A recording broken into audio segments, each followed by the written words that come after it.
scientist jumps like you would be. So if you have time after the war, you're very welcome. I invite you. Yeah, that sounds good. Well, I look forward to visiting once things are.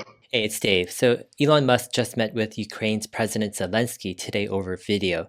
And there's been a lot that's going on with Elon's involvement over just the past week with Ukraine. So I wanted to bring it all together and share my take here. About a week ago, the Vice Prime Minister of Ukraine, he tweeted out and he said, at Elon Musk, while you try to colonize Mars, Russia is trying to occupy Ukraine. While your rockets successfully land from space, Russian rockets attack Ukrainian civil people. We ask you to provide Ukraine with Starlink stations and to address sane Russians to stand. Elon Musk replies to this tweet just about 10 hours later, and he says Starlink service is now active in Ukraine, more terminals en route. Then 2 days later, the Vice Prime Minister tweets out and says, Starlink here, thanks Elon Musk, and with a picture of Starlink stations right inside a big truck. And then you have people in Kyiv actually showing that Starlink is working. They're getting crazy download speeds, even great upload speeds there. And then on March 3rd, 2022, Elon gives an update. He says, updating software to reduce peak power consumption so Starlink can be powered from a car's cigarette lighter.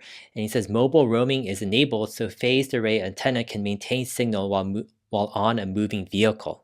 In other words, Starlink now in Ukraine can be used in a moving truck or car and powered by the cigarette lighter. Elon shares another update on March 3rd, and he says, important warning, Starlink is the only non-Russian communication system still working in some parts of Ukraine. So probability of being targeted is high. Please use with caution. And then Elon also says, place light camouflage over antenna to avoid visual detection.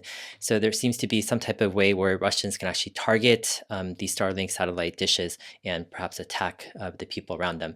So Toby Lee says, could Starlink also be under the threat of a cyber attack from Russia, like how Viasat was a few weeks ago? And Elon says, almost all Viasat Ukraine user terminals were rendered permanently unusable by a Russian cyber attack on day of invasion. So yes. And then you have yesterday, Elon Musk tweeting the Ukrainian flag on March 4th saying, hold strong Ukraine. And he follows up that tweet and he says, also my sympathies to the great people of Russia who do not want this. And then he says also yesterday, Starlink has been told by some governments, not Ukraine, to block Russian news sources. We will not do so unless at gunpoint. Sorry to be a free speech absolutist. Elon replies to a tweet that says Russian news sources are propaganda resources, and Elon says all news sources are partially propaganda, some more than others. Now here's a really big tweet. Elon says SpaceX is reprioritized to cyber defense, and overcoming signal jamming will cause slight delays in Starship and Starlink version 2. He goes on and says some Starlink terminals near conflict areas were being jammed for several hours at a time. Our latest software update bypasses the jamming. I'm curious to see what's next. And then Elon, with his sense of humor, he says, anyway, this is free QA, haha. QA meaning quality assurance testing. And then you have Kimball Musk, Elon Musk's brother, tweeting, Starlink internet dishes are now in the hands of badass Klitschko brothers in Kyiv. We stand with Ukraine against Putin's tyranny. Thank you, bro, Elon Musk and SpaceX for making it happen. Here's this picture. And then you have Klitschko, Vitaly Klitschko. He is the mayor of Kyiv. And so this is, going directly to the center of the battle conflict. And then you have President Zelensky of Ukraine. He says he talked to Elon Musk. I'm grateful to him for supporting Ukraine with words and deeds. Next week, we will receive another batch of Starlink systems for destroyed cities, discuss possible space projects, but I'll talk about this after the war. All right, so let's take a step back and ask what's going on here. First, Elon is taking some big risks by helping Ukraine. Normally, billionaires like to hide and avoid controversial topics, especially with things that are divisive like politics or war. It's easier to hang out in Hawaii or isolated in some mansion and prioritize protecting your wealth over sticking out your neck to do what you think is right. But that's what you get with Elon. He will say what he wants to say and he'll do what he thinks is right. And often it won't be what a typical CEO or billionaire would do. And even sometimes he might even be wrong. But I'd rather have it that way because if he's always afraid of making mistakes, then he might not ever get around to doing much. If you're going to move fast and get a lot of things done, then you're going to probably break a few things along the way. All right, second, Starlink is showing how crucial space is for Earth. In a war environment, if the enemy takes out your communications, then you're basically in the dark. And it's one of the most important things you need to protect and secure. So step in Starlink, which provides a direct internet connection with satellites circling the Earth.